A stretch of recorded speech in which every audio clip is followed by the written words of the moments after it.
베드로 사도의 설교 그리고 그 메시지가 오늘 새로운 사람을 뽑아야 되는 그 상황에서 이제 그들의 동의를 얻어냅니다. 그리고 그들의 동의를 얻어내는 데 있어서 왜 시편을 인용하며 지금 말하고 있을까? 사도들 또한 어떤 것 하나도 그냥 자기의 생각이나 자기의 감정에 의해서 치우쳐져 말하는 것이 아님을 또 증명하고 있습니다. 말씀을 말씀으로 또 이해시키고 있는 베드로 사도의 그 마음을 또 헤아리고 오늘 선물로 보낸 자 그가 저와 여러분들의 삶이 되어지기를 원합니다. 23절로 24절 저희가 두 사람을 천하니 하나는 바사바라고도 하고 별명은 유스도라고 하는 요셉이요 하나는 마띠아라. 저희가 기도하여 가로되 무사람의 마음을 아시는 주여 이 두 사람 중에 누가 주의 택하신 바 됩니까? 이렇게 물어봅니다. 해석은 그래서 저의 삶이 유스토스라고 초청되고 바르사바스라고 초청된 요셉과 마띠아스 두 삶을 세웠다. 그리고 저의 삶이 기도하여 말하되 모든 삶의 마음을 아시는 주여 당신이 이 두 삶에서 하나를 택하소서. 그럽니다. 부활을 증거할 장성할 자가 나의 삶의 함께됨이 마땅하다고 베드로 사도와 달하게 접촉하여 있었던 120문도 우리는 그렇게 얘기하죠. 120 삶이 한 사람을 지금 초청하고 있는 겁니다. 그래서 두 삶을 세웠는데 그 중에 어떤 사람을 택하여야 될 것인가를 생각하고 있습니다. 개역성경에는 저희가 천하니, 천하다. 이 천하다라고 하는 단어는 히스테미라고 하는 단어입니다. 세우다, 일어서게 하다. 어떤 사람을 세울 것이냐. 교회든 기업이든 조직이든 어떤 사람을 세울 때 심사숙고하게 되죠. 어떤 사람을 세워야 무리 없이 그 조직이, 그 기업이, 교회가 잘 이끌려 가게 되는가. 세워진 자는 간판이나 마찬가지죠. 그러면 저와 여러분들은 다 하나님께서 세워진 자라는, 세워주신 자라는 겁니다. 교회에 간판되는 자들이죠. 그러면 그들의 삶이 어디든 어떻게든 다른 사람이든 나 자신의 삶이든 또 하늘에서 보시는 하나님이 나를 보시든 다 동일해야 된다는 거예요. 일정한 그리고 그 간격들을 유지해 가야 된다는 겁니다. 그래서 세워진 자는 누구냐? 부활의 증거자가 되어지고 세워진 자를 우리는 장성한 자다 이렇게 표현합니다. 키가 큰 자죠. 키가 컸다는 것은 자기의 삶에 어떤 책임을 짊어지고 갈 수 있는 자를 우리는 장성한 자다, 부활된 자다, 증거되어지는 증인이다 이렇게 표현합니다. 그러한 삶을 모든 곳에서 다 선호하죠. 자기의 삶을 하나 짊어지지 못하는 인생을 세울 수는 없죠. 하나님도. 그래서 일찌감치 사복음 안에서 하나를 제거하게 됩니다. 오늘 또 베드로 사도는 누구를 세워야 될 것인가에 대해서 거기에 있는 또 제자들과 120 성도에게 또 물어보고 있는 것입니다. 그럼 함께 하고 싶은 자가 누구일까? 어떤 사람을 지도자는 세우고자 할까? 어떤 사람을 세워서 일으킴을 받게 할 것인가? 하나님께서도. 일어서봤자 불필요한 사람을 일으켜 세우지는 않습니다. 일으켜 세웠을 때는 일하는 자의 모습이 되어져 있어야 된다는 거예요. 하나님을 붙잡고 살고 있는 자, 그 자를 우리는 세워진 자다 이렇게 말합니다. 그럼 누굴 붙잡고 일어나요? 하나님을. 그러면 이런 삶에게 무엇인가를 맡기고 그리고 맡겨진 그 인생은 무엇을 해야 되는가?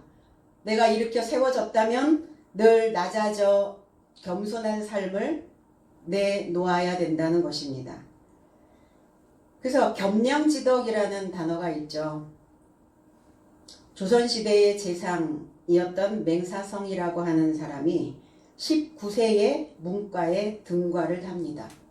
이 사람이 19세에 급제를 해서 그 사람이 인생의 좌우명을 세우기 위해서 자기를 가르쳤던 고승을 그리고 스승을 찾아가게 됩니다. 그런데 스승으로부터 들었던 얘기는 아주 간단한 이야기예요. 뭐 거창한 이야기가 아니었어요. 좋은 일을 해라. 선한 일을 해라. 좋은 일과 선한 일에 앞장서라. 이렇게 말합니다. 그러니까 이 맹사성은 뭐 가르침이 별거 아니야. 이런 생각이 이제 드는 거죠. 그래서 일어나서 나가려고 하다가 문지방에 머리를 부딪히게 됩니다. 그 사건을 접하고 생각하는 거예요. 아, 자중해야 되는구나. 내 자세를 낮추고 신중해야, 그래야 이렇게 모든 것에 부딪힘이 적어지겠구나. 거기에서 교훈을 얻습니다. 우리는 살아가면서 어떠한 삶이 내 안에 넘어왔을 때 우리는 그것을 교훈 삼을 수 있어야 된다는 것이죠. 그런 자를 하나님은 세우시고 그리고 그 인생을 일으켜 세워주신다는 겁니다. 이것을 마음에 새기고 이제 겸양지덕으로 살면서 훗날 청백리 명정승이 되었다라고 이제 말합니다. 과거가 어찌 되었든 과거로 인해서 현재까지 우리의 삶을 잃어버려서는 안 되는 것이죠.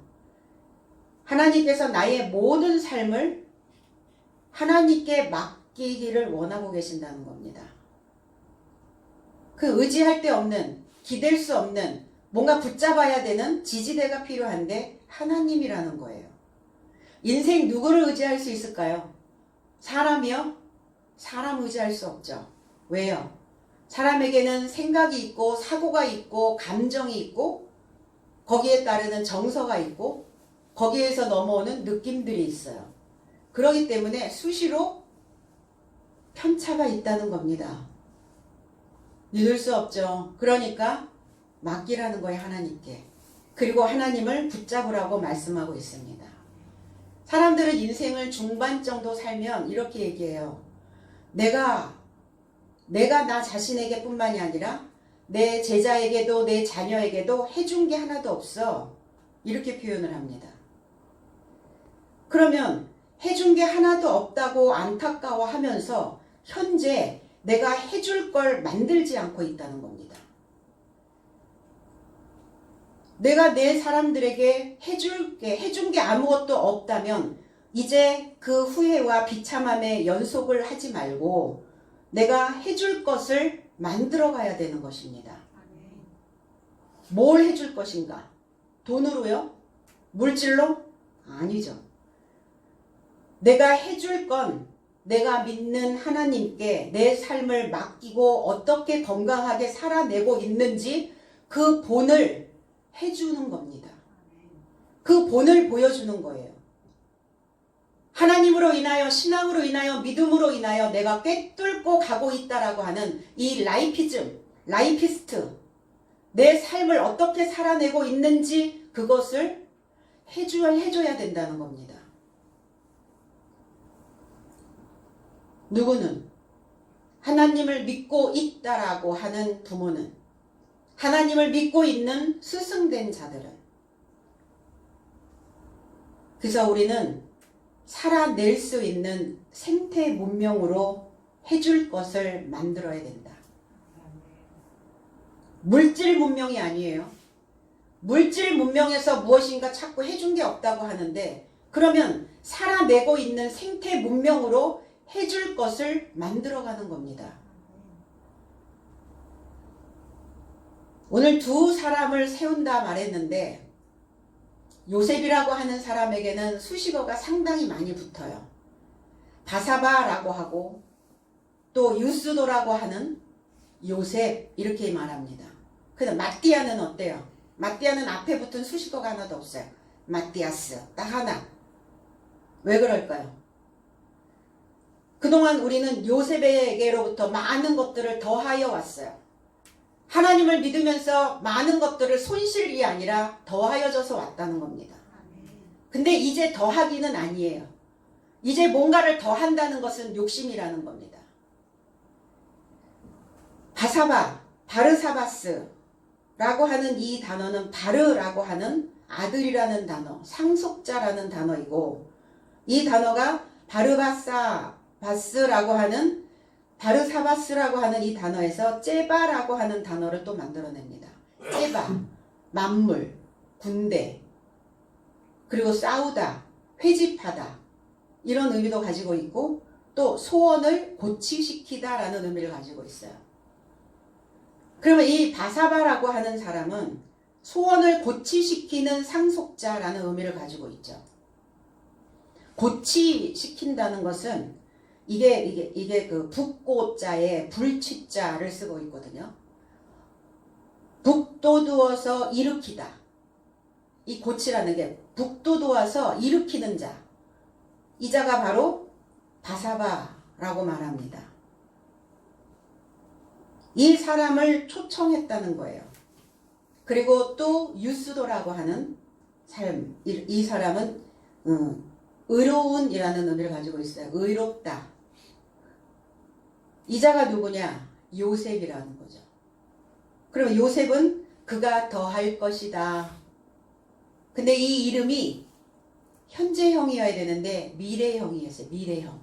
미래형 이름이 있을까요? 이름이 미래형이라고요. 그가 더할 것이다. 맨 마지막에 하나님께서 우리에게 더하여 주시는 뭔가가 또 남아있다는 거죠. 그걸 기대하며, 그걸 소망하며, 그 소망을 고치시키며 가라는 거예요. 많은 사람들 중에 왜 두 사람을 세웠을까? 그 한 사람, 또 다른 한 사람.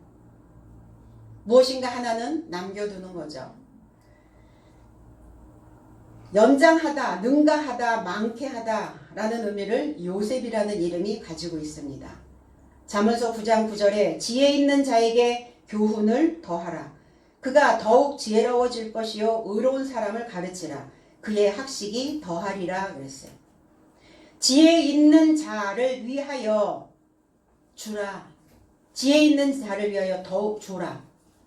그가 더욱이라고 하는 단어, 평생 동안, 그의 평생 동안 지혜로워질 것이요 지혜롭게 되어질 것이다.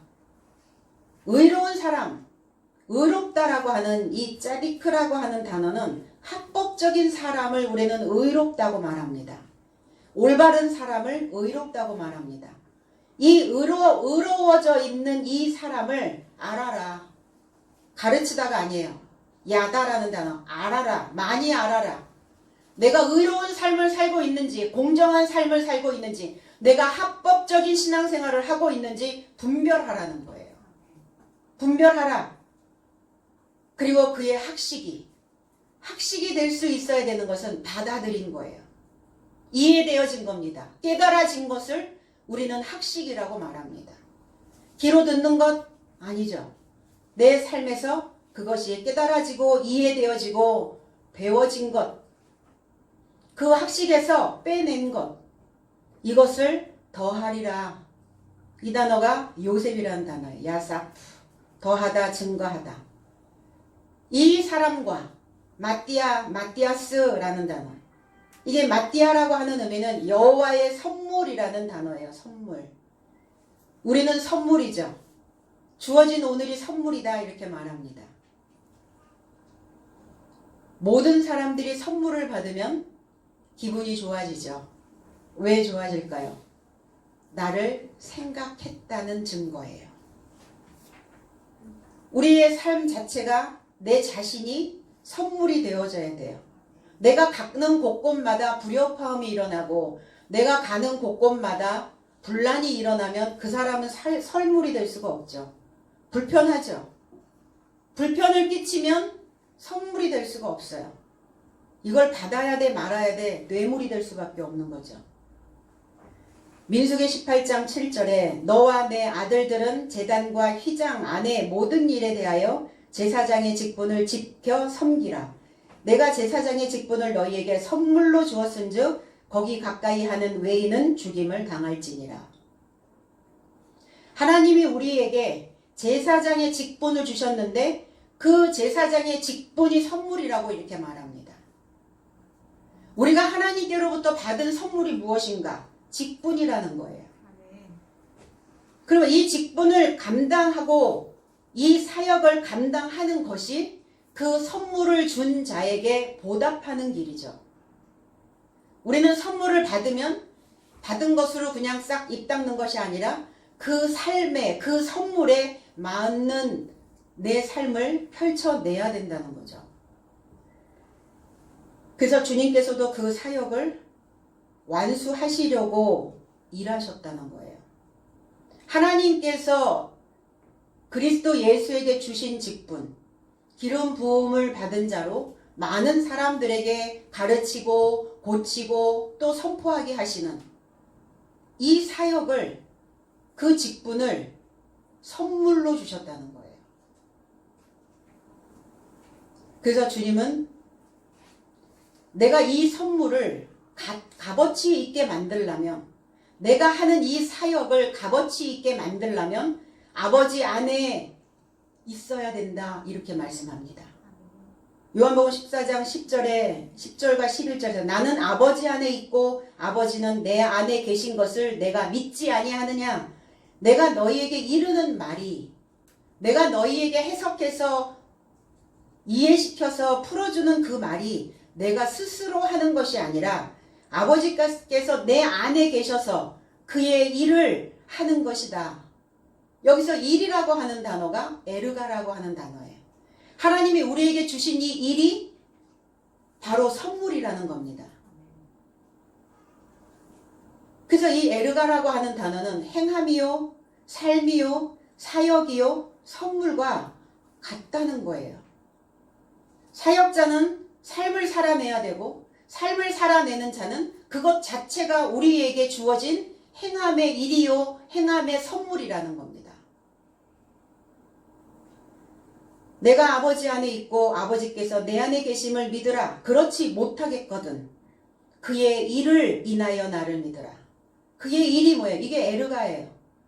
내가 하는 나의 사역을 보고, 내가 하는 나의 직분을 감당하는 것을 보고, 내가 받은 그 선물을 유용하게 쓰는, 가치 있게 쓰는 것을 보고 믿으라.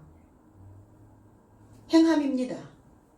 결국은 우리의 삶과 우리의 사역과 우리의 그 직분이 다 선물내서 온 것입니다. 그러면 그 선물은 우리가 가치 있게 얼만큼 만들어내느냐죠. 삶이 엉망인데 사역은 잘한다고요? 사역은 잘하는데 삶이 엉망이 될 수 있습니까? 그럴 리가요. 그럴 순 없죠. 하나님께서 주신 나의 삶의 가치를 내가 가치 있게 만들어내지 못하면서 우리가 사역을 할 수 있다고요? 그렇지 않다라는 거예요. 결국은 사역은 뭐냐? 일하는 자입니다. 제사장이요, 왕이요, 상속자요. 하나님께서 주신 선물입니다. 그럼 내 삶을 가치 있게 만드는 자도 나고, 내 삶을 형편없이 만드는 것도 스스로입니다. 하나님은 이미 우리에게 너에게 그 삶과 사역과 그 행함의 선물을 주셨어요. 그런데 내가 그것을 잘 관리하지 못하면 형편없는 사람이 될 것이고, 내가 그것을 잘 관리하여 가치 있게 만들면 하나님이 원하시는 진정한 선물이 무엇인지를 깨달으며 분별하며 갈 수 있는 인생길이 될 수 있다는 겁니다. 부모의 삶이 형편없는데 자식의 삶을 형편 있게 만들 수는 없죠. 부모가 가치 없게 행동을 하는데 자녀가 그 부모를 가치 있게 생각하지는 않죠. 그래서 무엇인가를 내가 할 때, 무엇인가 그것들을 내놓을 때 그 삶이 그대로 우리에게 되돌아오는 것을 우리는 경험하게 됩니다.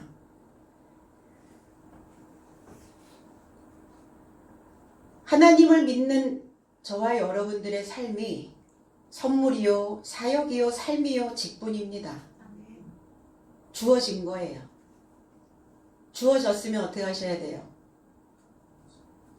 생태문명으로 가시라니까요. 해줄 것을 만드십시오. 그들이 기도합니다. 저희가 기도하여 무사람의 마음을 아시는 주여 이렇게 말합니다. 마음을 아신대요. 아시죠? 아버지께서 내 안에 계시니까 내가 어떤 마음을 가지고 있는지 아버지는 아실 거예요. 그럼 나는 아버지의 마음이 돼야 되는데 아버지의 마음이 되어져야 내 마음에 평강이 이루어질 수 있어요. 기도가 뭐냐? 하나님을 향하여 간청하다예요. 무엇을 위해서 간청하고 있는가? 물질을 위해서? 뭘 간청하는가? 무엇을 소원하고 있는가? 내 마음을 아버지의 마음이 되어지기를 간청해야 된다는 겁니다. 오늘 이 마띠아 여호와의 선물이 각자에게 돌아가는 그 선물이기를 하나님의 선물이 되어지려면 아버지의 마음이 되어져 있어야 그걸 선물로 받을 수가 있어요. 그 직분을. 우리는 집사요, 전도사요, 강도사요, 목자요. 다 직분자입니다. 다 일하는 자예요. 다 사역자입니다.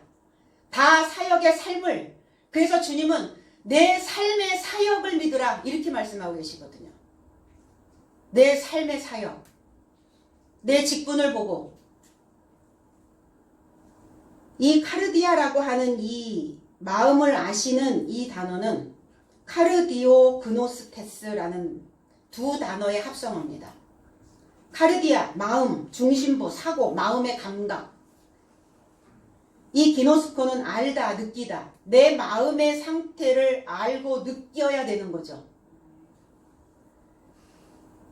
마음에 무엇을 두고 사는가? 마음을 어떻게 먹고 사는가? 마음이 청결한 자는 하나님을 볼 수 있다라고 말씀합니다. 마음이 청결한가?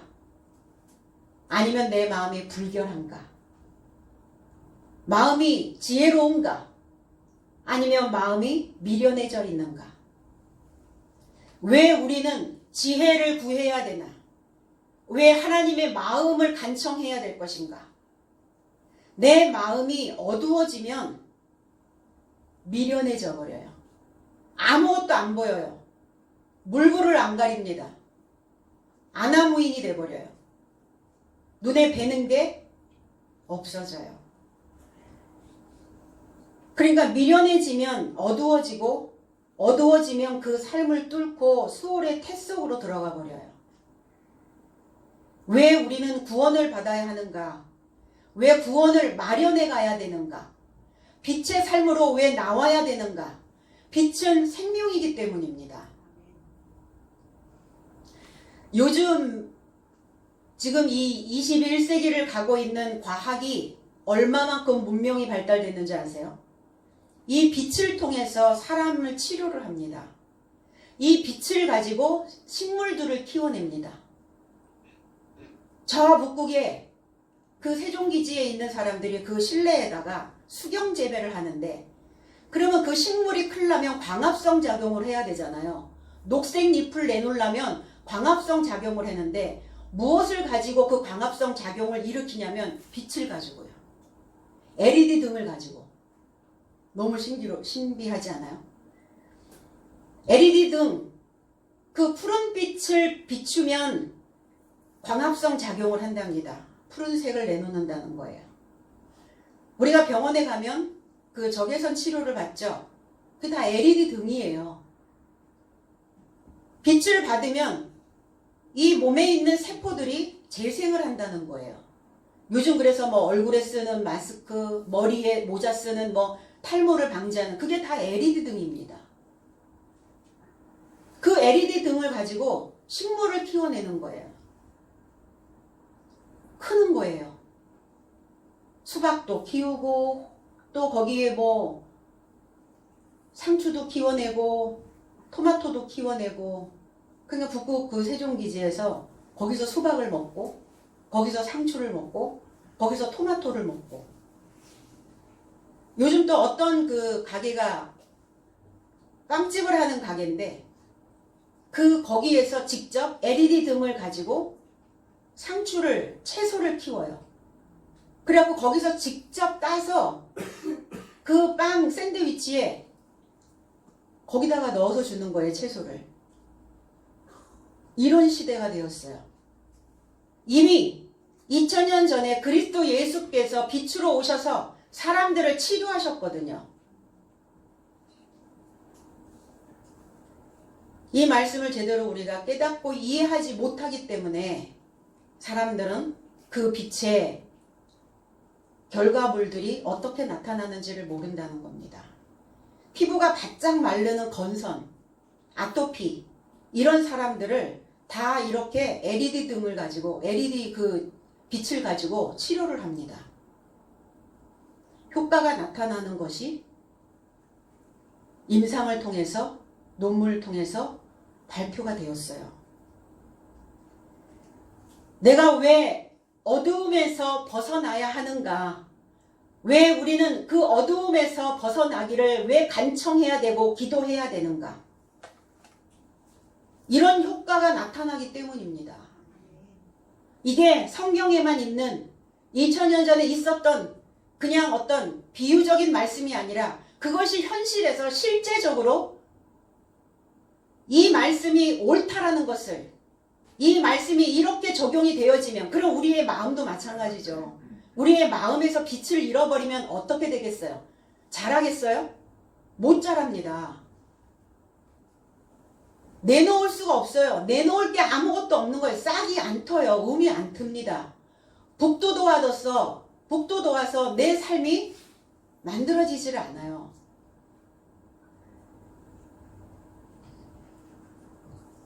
그래서 마음 관리를 이야기하고 있죠. 마음 관리를 잘 해야 돼요. 그래서 한 번씩 관리 받으시죠? 말씀을 통해서 관리받는 겁니다. 이 말씀에 빛이 들어가면 내 마음이 빛인지 어두움인지 발견이 될 거예요. 근데 마음이 닫혀 있으면, 마음이 상처가 있거나 마음이 완악해져 있거나 마음이 미련해져 있으면 그 소리를 이해하지 못한다는 거예요. 소리를 이해하지 못해서 자꾸 오해가 생기게 되거든요. 그래서 소리는 듣는 게 아니에요. 소리는 그 뜻이 무엇인지 해석해서 이해하는 겁니다. 골로새서 3장 15절에 그리스도의 평강이 너희 마음을 주장하게 하라. 평강을 위하여 너희가 한 몸으로 부르심을 받았나니 또한 너희는 감사하는 자가 되라. 내 안에 빛이 들어오게 할 수 있는 방법이 있다고요. 감사하라고요. 평안이 나의 마음을 다스리게 하라. 통치하게 하라. 그래서 그 평안이 나를 통치하게 되어지면 우리는 감사와 연합을 하게 됩니다. 감사, 유카리스토스.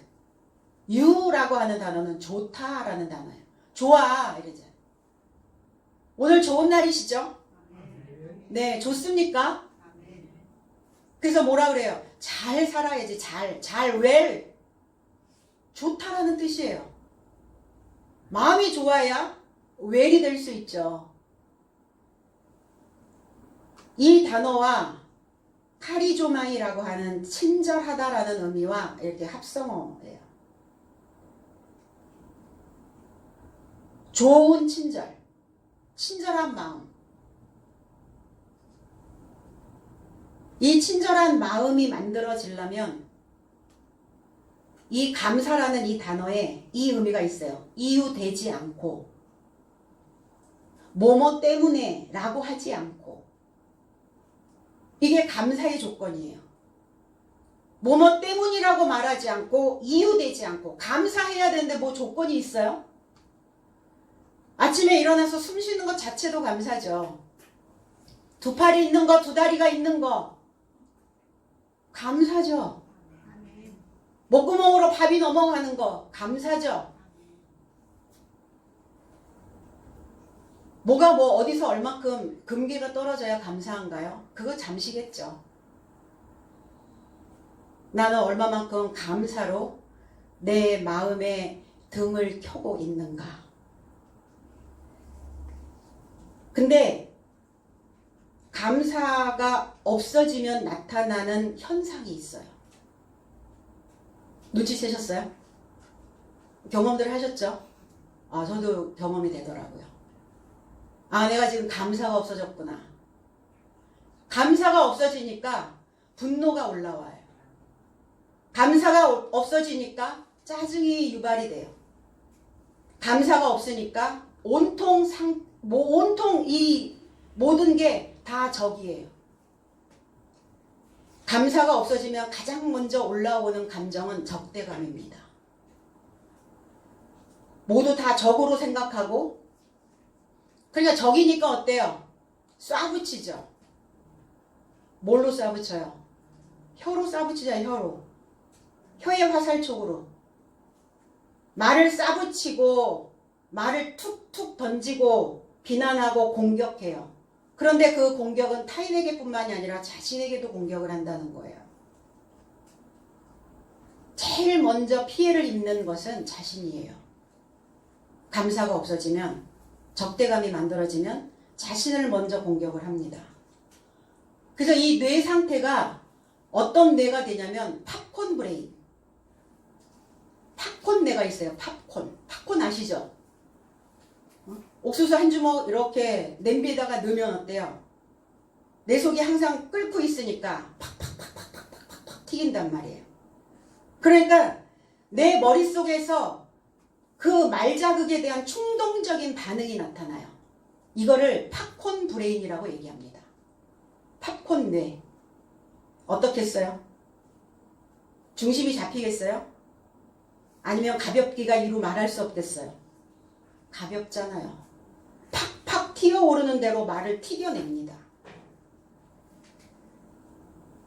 은혜를 잊어버린, 감사를 잊어버린 사람들의 모양새예요. 그럴 때 뭐 하시라고요? 기도는 뒀다가 국 끓여 잡수실래요? 이럴 때 기도하는 거예요. 이럴 때 나의 마음을 아시는 주여 기도하셔야죠.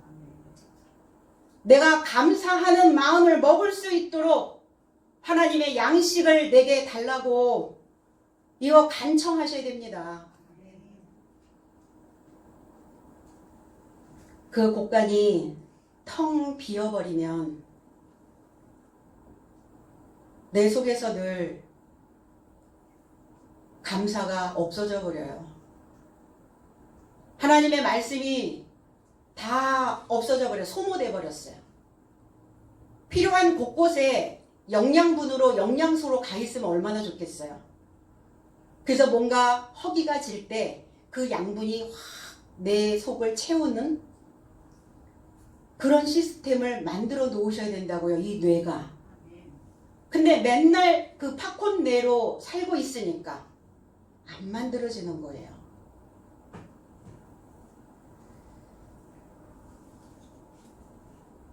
그 생각의 마음을 아시는 주님.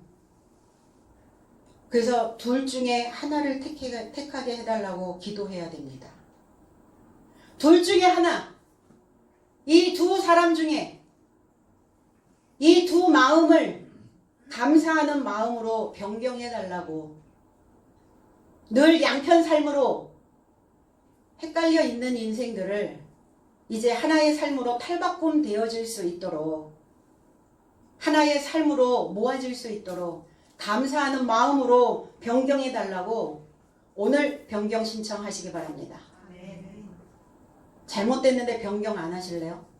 변경하셔야죠. 그러고 가는 거예요. 그러면서 가는 거예요. 깨닫고 이해하고 분별하고. 그게 인생이죠. 처음부터 태어날 때부터 온전하게 완벽한 인생이 어디 있겠습니까? 다 시행착오들을 하게 됩니다. 그런데 그게 제차, 3차, 4차, 5차 늘어나면 안 돼요. 시행착오는 한 번이면 족합니다. 택하셨다. 뭐뭐로부터, 무엇으로부터 택하실까? 에클레고마이. 하나님이 우리를 택하실 때 무엇을 보고 택하실 것 같아요? 하나님의 인자가 있는지, 하나님의 유전자가 있는지 없는지 그것을 보고 택하신다는 거예요. 그냥 뭐 막 무지랭이들 막 택해가지고 하나님의 자녀 삼으시는 게 아니에요. 12제자를 선택을 하실 때도 그냥 무조건 무작위로 선택을 하신 게 아니었다니까요. 하나님의 유전자를 가지고 하나님의 씨를 가지고 하나님을 갈망하고 간청하고 소망하고 있는 자들을 하나님 택하셨어요. 그 무엇을 보고 나를 택하실까? 내 안에 내 마음에 담겨진 하나님의 말씀을 보고 택하시는 거예요. 내가 그것을 소망하고 있는지 아닌지, 내 안에 하나님의 말씀이 담겨져 있는지 없는지. 우리는 구약으로부터 애굽으로부터 그 수많은 날들을 거쳐왔어요. 애굽이요, 광야요, 가나안이요. 그 백성들을 왜 그렇게 휘몰아치게 살게 하셨을까? 하나님 유전자 만드시는 작업이셨거든요. 이렇게 해도 네가 하나님의 소망을 붙잡을 수 있느냐? 네가 이렇게 해도 나를 간청할 것이냐? 아니면 자기 멋대로 갈 것이냐? 자기 멋대로 간 자가 있죠. 그 자를 또 오늘 언급하고 가십니다. 한 번 더 상기시키고 가는 거예요. 25절로 26절, 봉사와 및 사도의 직무를 대신할 자를 보이시옵소서. 유다는 이를 버리었고 제 곳으로 갔나이다 하고 제비 뽑아 마띠아를 얻으니 저가 11 사도의 수에 가입하니라. 봉사와 사도의 직무를 취하도록 들춰 보여주소서. 유다는 제 곳에 이루고자 가려고 이 직무로부터 빗나갔습니다. 그리고 직무가 마띠아스에 접하여 떨어지자 그의 직무를 주어서 저가 11 사도의 삶에 연합하여 가입되었다. 봉사와 사도, 봉사직과 사도직이 다르지 않다는 거예요. 봉사직과 사도직이 같다는 겁니다. 봉사, 디아코니아, 사도, 아포스톨레. 우리는 다 봉사자요. 우리는 다 사도들입니다. 골로새서 11장 23절에 만일 너희가 믿음에 거하고 터 위에 굳게 서서 너희 들은 바 복음의 소망에서 흔들리지 아니하면 그리하리라. 이 복음은 천하 만민에게 전파된 바요. 나 바울은 이 복음의 일꾼이 되었노라. 여기서 일꾼이라고 하는 단어가 바로 봉사자라는 겁니다. 근데 바울은 봉사자면서 바울은 사도였습니다. 저와 여러분들도 마찬가지예요. 봉사하는 사람만 하는 것이 아니라 우리는 다 봉사자요 사도라고 말씀하고 있습니다. 만일 너희가 믿음으로 기초를 만들고, 그 믿음으로 기초를 만들어야 됐던 시기는 언제입니까? 후견인과 청지기 아래서 훈련받았던 그때 이미 믿음의 기초는 만들어져 있어야 돼요. 육신의 훈련을 받았었어야 된다고요. 그때 종살이 하던 그 시대에 그나마도 안 한 사람들이 그나마도 못했기 때문에 유다와 같은 자가 발생이 된 겁니다. 만일 너희가 믿음으로 기초를 만들고 든든히 서서 너희의 들은 복음의 소망으로부터 변동되지 않고 계속 머무르면 나 바울은 하늘에 속한 모든 창조물 안에 전파되어진 이 복음의 봉사자가 된 것이다 그랬어요. 이 복음의 봉사자, 천하 만민이 아니라 창조물 안에 전파되어진. 그럼 내가 생각을 늘 창조해야 이 창조물 안에 그 봉사직이 전파되어진다고요. 어제의 것을 붙잡고 가고 있다면 난 창조물이 될 수 없죠. 어제의 상태에 머물러 있다면 나는 새로운 창조물이 되어질 수 없음입니다. 그럼 새로운 창조물이 되어지지 못한다면 내 안에 하나님의 그 복음이 봉사자로서의 일할 수 있는 그 복음이 전파되지 않는다고요. 그러니까 다 받는데, 다 선물 받는데 나만 못 받고 있는 거죠. 그럴 억울할 일이. 누가 나를 억울하게 합니까? 스스로가요. 누구도 나를 억울하게 하지 않습니다. 억울하게 하는 자는 나뿐이에요.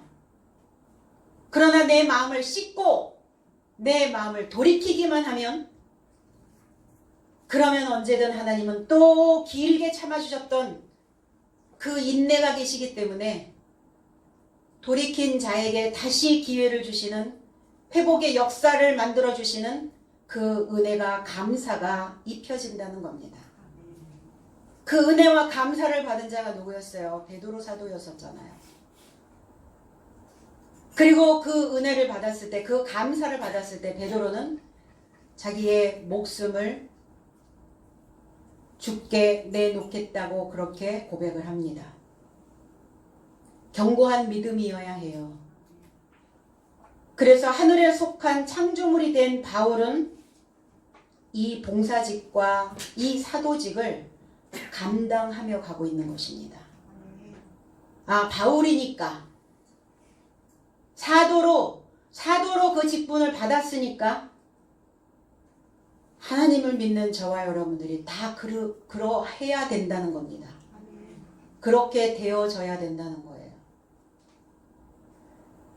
직무를 대신할 자, 그 직무를 획득하는 자입니다. 그냥 주어지는 게 아니에요. 그냥 네가 이 직무를 감당해라 하는 게 아니에요. 그 직무를 획득하는 겁니다.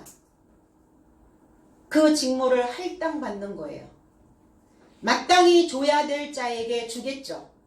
받을 만한, 믿을 만한, 믿음직스러운 사람에게 할당이 되겠죠.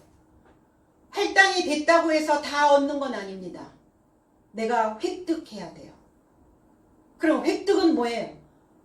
내가 만들어져야지. 내가 만들어져야 돼. 누구에 의해서가 아니라 내 스스로 그것을 잡는 겁니다.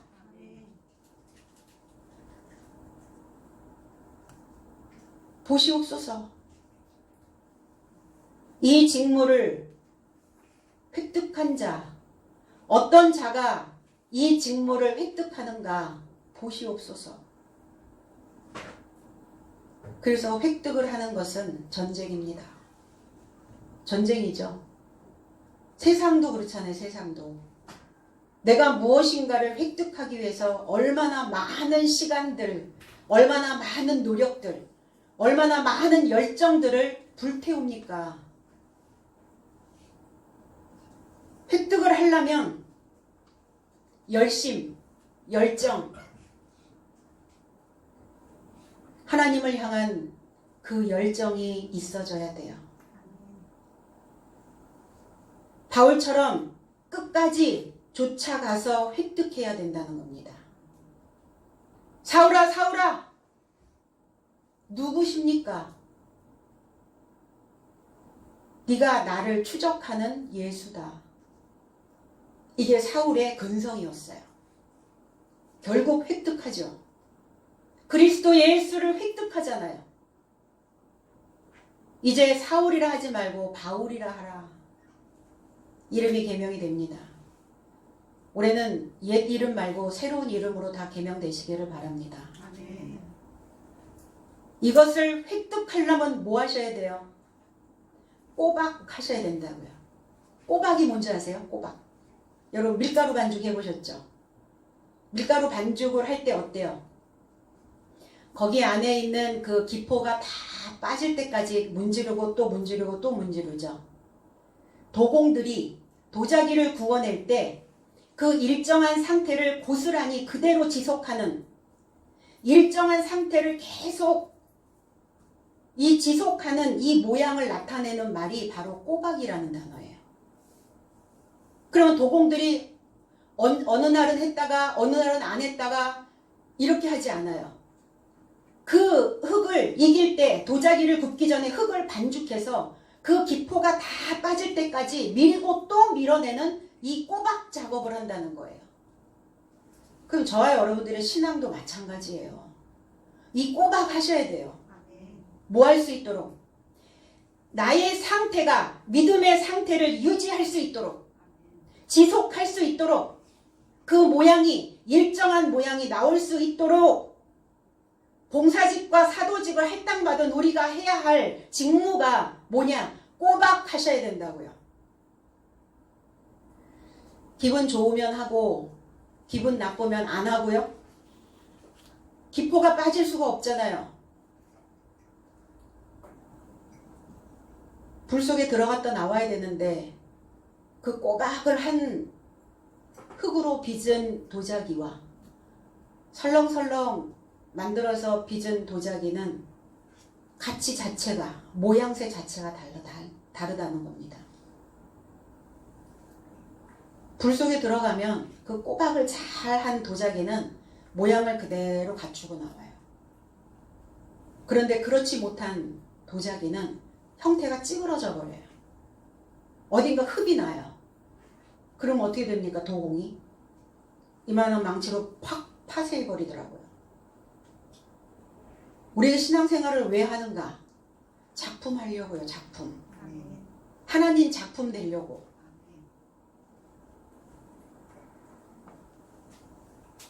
말씀이 입혀지고 말씀을 배울 때는 그게 이 도자기에 유약을 바르는 것과 같아요. 그 도자기에 문양을 넣고 유약을 바르면 문양이 딱 없어져 버려요. 그런데 불가마 속에 싹 들어갔다가 불이 한번 닿으면 그 도자기에 입혀졌던 그림이 다시 선명하게 확 나타납니다. 그러니까 불세례예요. 마지막은. 그걸 성령세례라고 말합니다. 다음 주에 받을 수 있을까요? 오늘 준비하셔야, 오늘 꼬박 이거 하셔야, 그래야 성령을, 그 불같은 성령을 세례 받으실 수 있으실 것 같습니다. 그래서 이 일정한 상태를 그대로 지속해서 하나님의 창조물의 그 모양을 나타내야 되는 겁니다. 그런데 가룟 유다는 이 직무로부터 빗나갔습니다. 저와 여러분들이 받은 직무가 얼마나 소중하고 귀한 줄 아세요? 어떤 인생 하나 소중하지 않은 인생이 어디 있겠어요? 다 소중합니다. 하나님의 그 눈동자 안에 다 들어가 있는 우리들입니다. 그 직무로부터 빗나갔다. 버리고 갔나이다. 그러죠. 버리고 갔다. 파라바이노, 버렸다. 반대했다고요. 반대로 갔다고요. 명령을 거슬렸다. 가버렸어요. 이 포리오마이라고 하는 단어는 뒤로 갔나이다. 뒤로. 그 왜 뒤로 가요? 믿음이 앞으로 가야 되는데, 진보해야 되는데 왜 퇴보를 합니까? 인생이 말씀을 배우고 신앙생활을 하는 연륜이 높아지면 높아질수록 앞으로 나아가야 되는데 왜 퇴보를 해요? 왜 뒤로 갑니까? 뒤로 가면 어때요? 거긴 뒷간이에요. 그래서 뒷간에다 버리는 거예요. 뒤에다. 인생이 뒷간 되지 마시고 늘 앞에 놓여진 인생이 돼야 된다는 겁니다. 앞에 놓여졌다는 건 뭐예요? 진상품이죠. 그래서 가장 좋은 것을 가게마다 가장 좋은 것을 앞에다가 진상을 해요. 그렇죠? 하나님도 그러시지 않겠어요? 맨 앞에 세워진 자, 맨 앞에서 가기를 모두에게 그 바램을 갖고 계신다는 겁니다. 아니 어떤 부모가 자식이 맨날 꼬레비로 가고 맨날 뒤처져 있는 꼴 보고 싶지 않죠. 어떤 상황이 벌어져도 그냥 그것을 횡단하고 꿰뚫고 갈 수 있는 그런 자녀이기를 원하시잖아요. 제자들 기껏 가르쳐놨다니 이렇게 퇴보하는 제자들 좋겠어요? 얼마나 속쓰리고 아프겠어요. 무너집니다. 그래서 무너져. 쓰러집니다.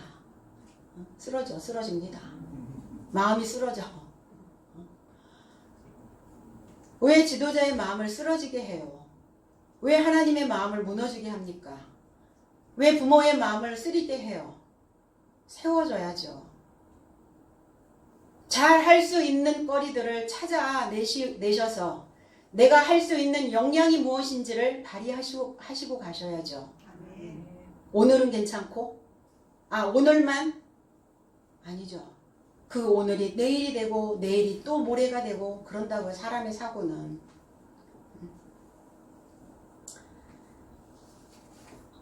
누가복음 22장 3절에 열둘 중에 하나인 가로딘이라 부르는 유다에게 사단이 들어가니 그랬어요. 사단이 들어갔습니까? 잠복해 있었어요. 잠복해 있는 겁니까? 어디서 들어가는 겁니까? 누구에 의해서? 환경에 의해서 들어가는 거예요. 잠복해 있다니까요. 사람 속에 항상. 저와 여러분들 속에 가론 유다적인 성향이 잠복해 있다가 감사를 잃어버리는 순간 얘가 이제 정체를 드러내요. 실체가 나타납니다. 이 사타나스, 고소자, 사탄, 저항하고 대적하고 고발하고 공격하고 미워하고 증오하고 또 악의를 품고 이게 다 사탄이에요. 그게 다 마귀적이라고요. 근데 이 사탄이 드러나는 시점이 있죠. 어떤 신호를 주시는 걸까? 어떤 신호를 주는 걸까? 사탄도 하나님의 종이기 때문에 함부로 나타나지 않아요. 이렇게 잠복해 있다가 훅 머리를 들 때가 있거든요. 코브라처럼. 머리를 훅 이렇게 든다고. 그때 뭐 하셔야 돼요? 악의를 품지 마시고 상대를 공격하지 마시고 그리고 저항도 하지 마시고 대적도 하지 마시고 뭐 하셔야 돼요? 아, 하나님께로 내가 복귀해야 되는구나. 내가 하나님의 군사인데 내가 지금 탈령에 있었구나. 근데 탈령에 있는 자들에게 사탄이 고개를 들죠. 우는 사자같이 삼킬 자를 찾는다. 그 삼킬 자가 누구냐? 하나님의 군대에서 탈령한 자예요. 빗나가 있는 자라고요.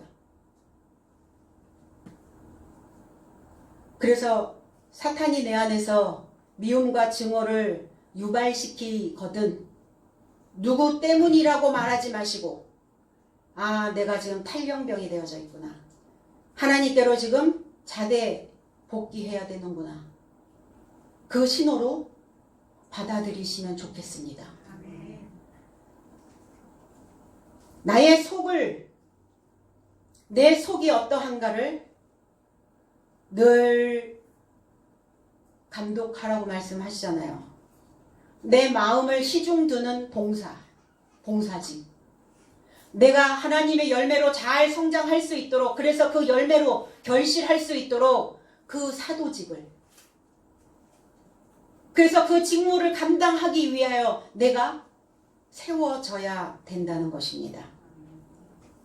그래서 밖이 아니라 내 속 상태를 살펴서 내 속이 그렇게 드러났다면 내 속을 빨리 인정하는 거예요. 주여, 그렇습니다. 내 속이 지금 그렇습니다. 내 마음이 그렇습니다. 이 마음을 하나님께 돌려야 된다고요. 이 사탄은 기회만 보고 있는 거예요. 언제쯤일까? 언제쯤일까? 언제쯤 나를 불러줄까? 이러고 기다리고 있는 것이죠. 욥기서 2장 2절에 여호와께서 사탄에게 이르시되 내가 어디서 왔느냐? 사탄이 여호와께 대답하여 가로되 땅에 두루 돌아 여기저기 다녀왔나이다. 땅에 뭔가 어떤 생각 하나에 꽂혀 있어서 그 감정 하나가 확고해져 있을 때, 거기에서 벗어나지 못하여 있는 확고하고 이러한 상태에 있을 때, 이 에레츠예요.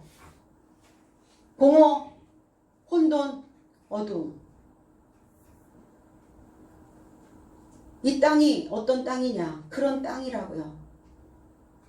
땅 위에 움직이는 생물이 다 죽었으니 새와 육축과 들짐승과 이 땅에 기는 모든 것과 모든 사람이라. 노아의 홍수 사건 때 하나님께서 하늘에서 비를 내리시는데 그 땅에 있는, 이 땅에 있는 이 확고부동하게 고정되어져 있는, 고정된 생각 속에 빠져 있는 이 땅에 움직이는 모든 생물을 다 죽이셨어요. 그러면 또 이제 비가 와야 되겠죠. 홍수가 이제 한번 오면 감정의 홍수가 한번 나면 어때요? 내 속에 잘못된 짐승과 같은 이런 그 생각들을 죽여야지. 누굴 잡아요? 누굴 죽여? 나를 죽여요? 하나님의 집이 되어져야 되고 하나님의 거처가 되어져야 되는 나를 죽여? 아니요. 내 생각을, 내 생각 속에 잠복해 있는, 두루 돌아다녔어요. 두루 돌아. 얘네는 항상 두루 돌아다녀요. 두루 돌아다닌다는 건 이리 뛰고 저리 뛴다는 거예요. 그리고 노를 젓다 이런 의미예요. 슈트. 항상 내 속이 뭐가 저어져요.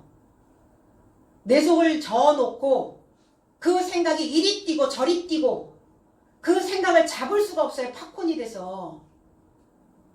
이게 사탄이 하는 짓이에요.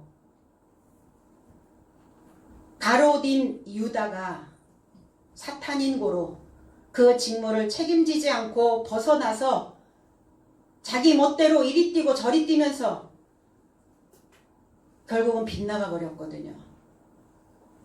아, 내가 하나님의 군대로 복귀해야 되는 신호인 것을 알아차렸다면 가롯인 유다와 같은 그러한 불상사는 없었을 거예요.